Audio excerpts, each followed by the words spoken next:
परिचय। अरुण, तुम्हें पिछले वर्ष विज्ञान में कितने प्राप्तांक मिले थे? सर, 72 प्राप्तांक मिले थे। और गणित में? 84 सर। विज्ञान में 72 और गणित में 84। ठीक है। श्रद्धा, अब तुम मुझे बताओ, तुम्हें गणित और विज्ञान में कितने प्राप्तांक मिले थे?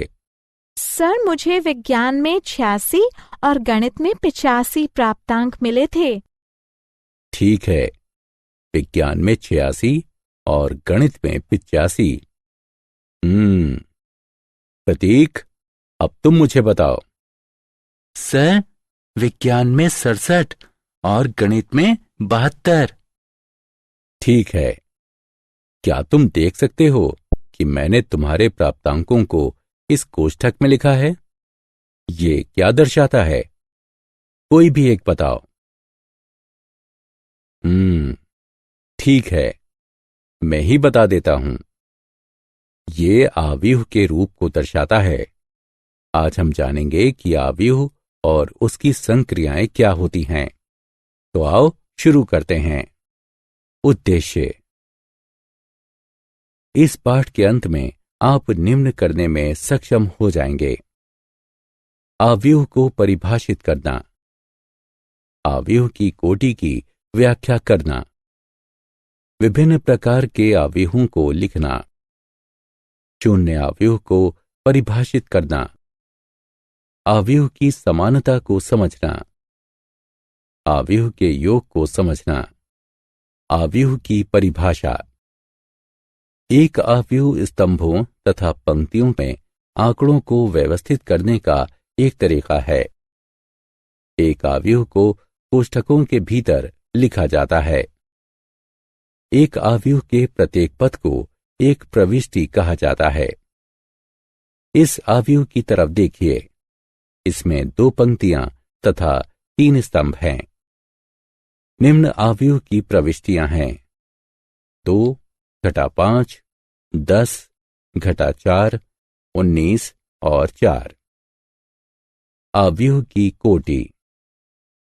एक आव्यूह की कोटि एक दिए आव्यूह की पंक्तियों और स्तंभों की संख्या को दर्शाती है। संकेत से एक आव्यूह की कोटि पंक्तियों की संख्याओं गुणा स्तंभों की संख्याओं के द्वारा दी जाती है। यहां आप चिन्हांकित पंक्तियों तथा स्तंभों सहित उसी आव्यूह के 2 चित्रों को देख सकते हैं। इस आव्यूह की कोटि 2 गुणा 3 है, अर्थात 2 पंक्तियां गुणा 3 स्तंभ। आव्यूह संकेतन। आव्यूह में एक प्रविष्टि की पहचान करने के लिए स्तंभ के बाद हम केवल संबंधित प्रविष्टि की पंक्ति का एक पदांक लिखते हैं। आव्यूह ए में द्वितीय पंक्ति तथा तृतीय स्तंभ की एक प्रविष्टि को निरूपित करने के लिए हम A23 लिखते हैं।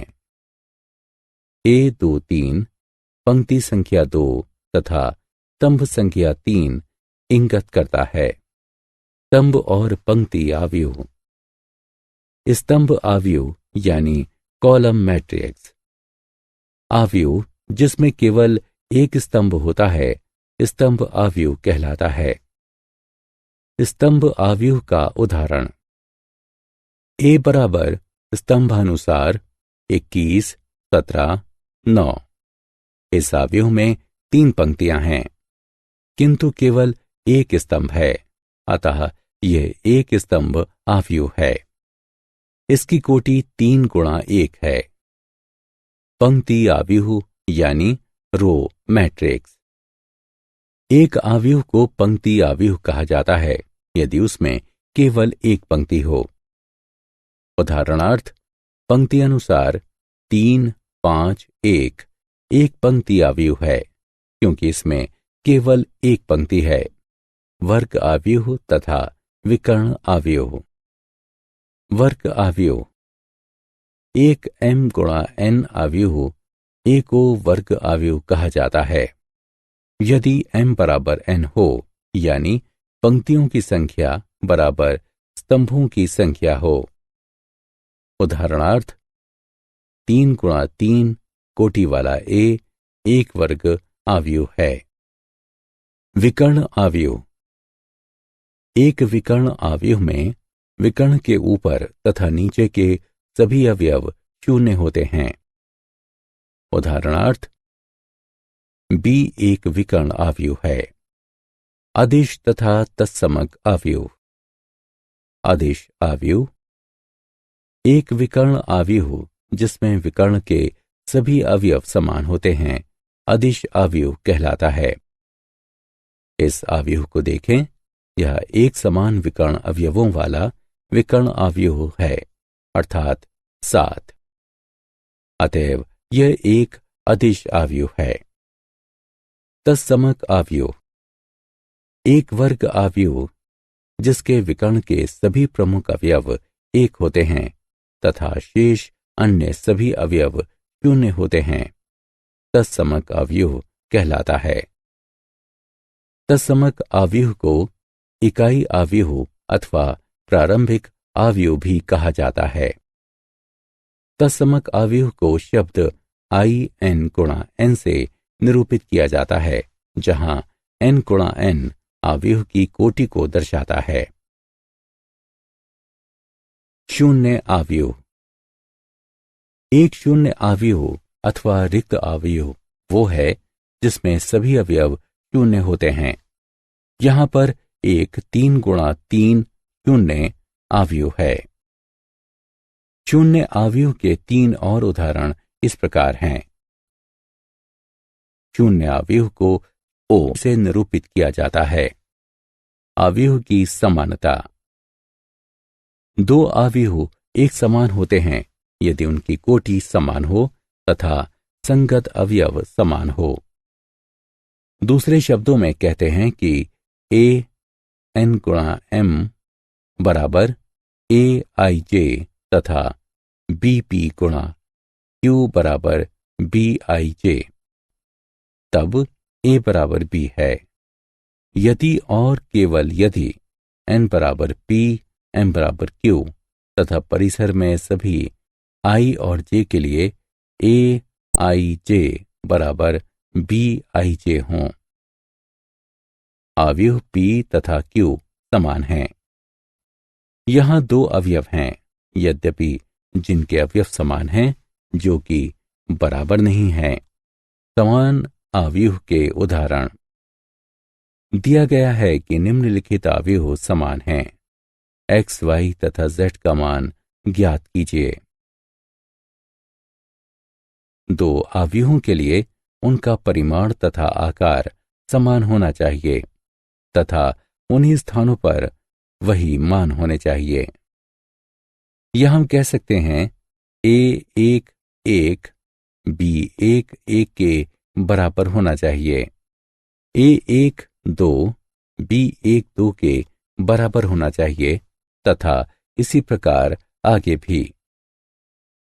अतएव संगत अवयवों को बराबर करके हम निम्न चरों को हल कर सकते हैं।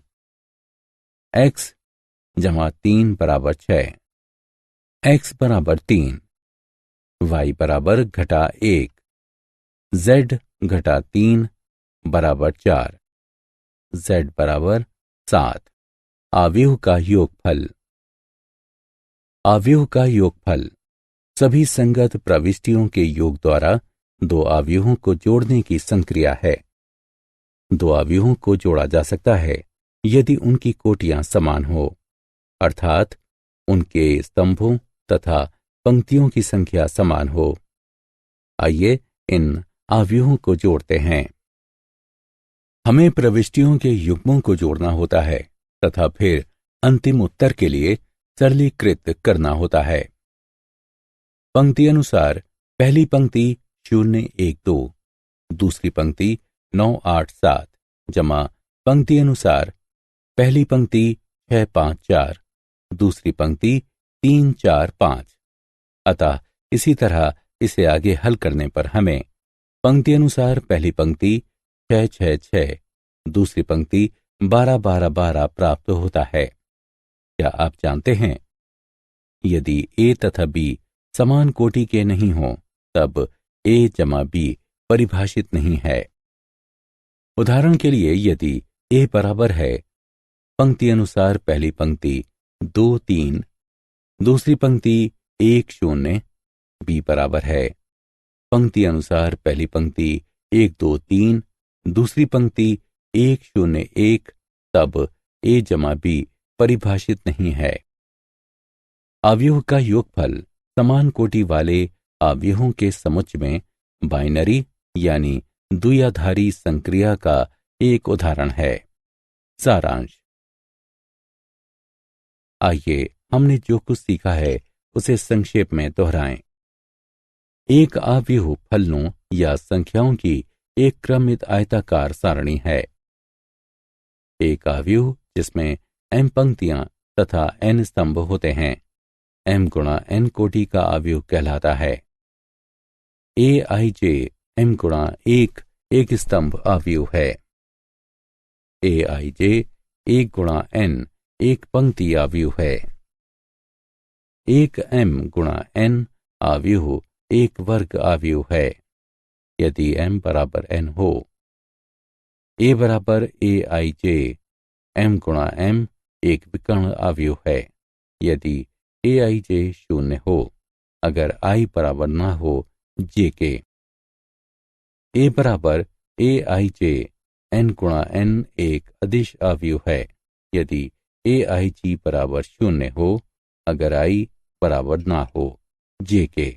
aij बराबर k हो, k एक अचर राशि है अगर i बराबर j हो।